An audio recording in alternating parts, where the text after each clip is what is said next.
This is all about tips and tricks and how to get your 3-month-old on a sleep schedule. Babies have to learn how to sleep.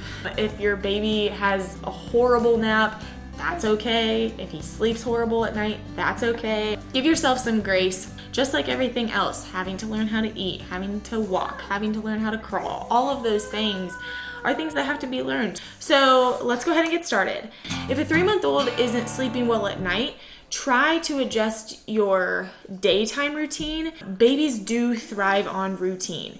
They sleep so much better, they play better. They're much more content babies just in general if they get their sleep. Look for the baby cues for getting tired, irritability, scratching their eyes, pulling their ears, yawning. 3-month-olds should be sleeping a total of 15 hours a day. That's 4 to 5 naps still a day. Any 3-month-old should only be awake for an hour and a half to 2 hours.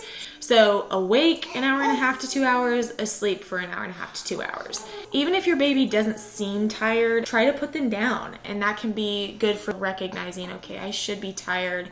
The room is dark, and making that a routine for them also. You might have heard a lot about sleep regression, which just can mean that the newborn stage has left us, where they can sleep anywhere, anytime, any noise, and now they're starting to learn, like an adult, how to fall back asleep. That's totally normal, and they're starting to wake up out of their REM, and they get into that light sleep and they don't know how to put themselves back to sleep. So they have to learn that. Sometimes he started to wake himself up, so I would go upstairs, put his pacifier just quickly back into his mouth, and he would be able to soothe himself back to sleep. So I will take you guys through our play, sleep, and eating schedule. So I don't nurse Calvin to sleep. I actually nurse him right when he wakes up. He wakes up at 7 o'clock in the morning, I give him a diaper change, and I nurse him right away. And then maybe some face-to-face time while I'm burping him, and then playtime, and then he's down for another nap. That sleep schedule pretty much goes through the entire day, and we shoot for that hour and a half to 2 hours of awake time, and then hour and a half to 2 hours of sleep time. That has really benefited his sleeping at night. For awake time, it's really important for a baby to have playtime, to burn out the energy to be able to sleep well. So we try to actually include every awake time some tummy time for him, some independent play, which just means that we put his little play mat down and he can swat at the little animal things that hang down in his face. The tummy time, we put a little book up so that he can look at different things that are stimulating. I know it's so hard to resist, but holding your baby for that hour and a half to 2 hours of awake time can actually really prevent a good napping time later on. During the awake time, again, we nurse. We do a diaper change, playtime, independent time, maybe some face-to-face time and being held and snuggles, and then he goes back down for his nap. So in putting Calvin down, I usually put him down awake. He has been fed, he's had playtime, and he's had a diaper change.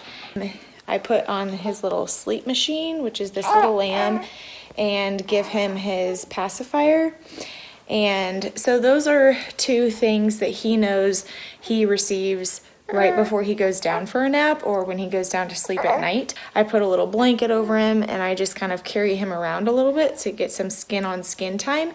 And then we will go in here. I hum the same song before I put him in the crib on his back, and he kind of turns around a little bit, moves around, and then he will hopefully settle and fall asleep himself. The last nap for Calvin goes in the sling. He gets some skin-to-skin time, which is really important. He usually goes into the sling around 5 o'clock in the evening, and I prep dinner, I make dinner. He sleeps until about 6 o'clock, and that's his last nap. It's just an hour long. For his sleeping at night, we always do the same routine between 7:30 and 8. Give him a bath. We turn on the sound machine. Things like that can really help a baby fall asleep longer duration. When I go to bed, usually it's around 10:30, and I will go upstairs.